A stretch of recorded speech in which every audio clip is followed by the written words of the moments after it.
Our police force and Home Office need to man up, arrest and, if necessary, deport anybody who is coming out in favour of Hamas. Tomorrow there are calls for an international day of jihad, believe it or not. Jewish schools in our country have been forced to close their doors. Now, bear in mind that we already have permanent security outside synagogues and Jewish schools.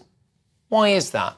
Oh yeah, it's because of lunatic elements of Islamism, isn't it? Again, I mean, usually is, unfortunately.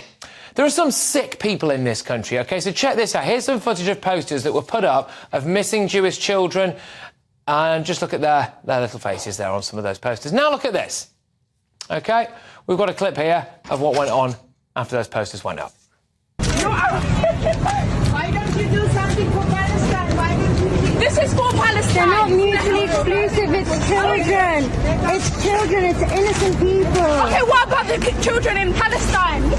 That's not. It doesn't make it. Right. Jesus.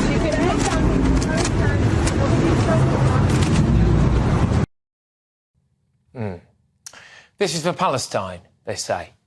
What a disgusting human being she is. What kind of deranged, vile individual tears down posters of missing Jewish children like that? Now, there are a lot of videos like this on social media. In fact, here's another one. There we are.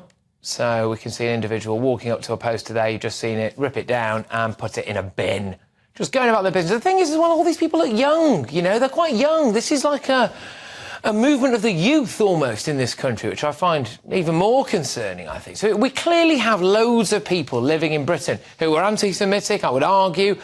They have no place in our society whatsoever. And tomorrow we gear up for an international day of rage across the Muslim world, OK? Well, I think many people are well within their rights to worry about that spilling over onto our streets as well. Now, if that happens, our police need to act, and act a lot more like their French counterparts. We've put together a little compilation here of how the French police handled some protesters and compared that with our own. I think we can play that for you right about now.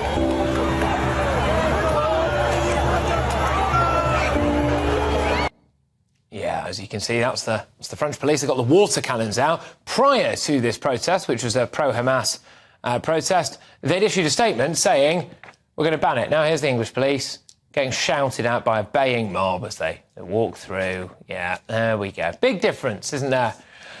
Good grief, big difference. Oh, there we are, someone's squaring up to them. Yeah, not really doing much about it. Just let the crowds rock and roll. Yeah, I know. Look, we've seen massive protests before, like outside Batley Grammar School. Do you remember that one? Where a teacher showed a picture of the Prophet Muhammad to some kids and there were calls for him to be murdered. He is still actually, as far as I'm aware, under police protection, quite possibly with a new identity and having moved city. I do have some real sympathy for those of us who wonder, why is it that people with these kind of views don't just live in a Muslim country?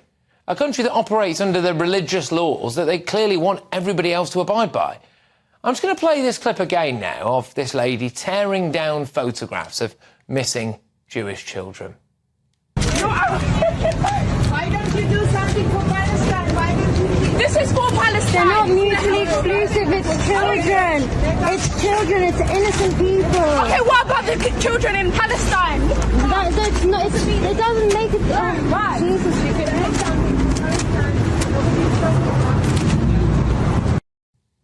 Tell me again, please, how multiculturalism is absolutely thriving in Britain today.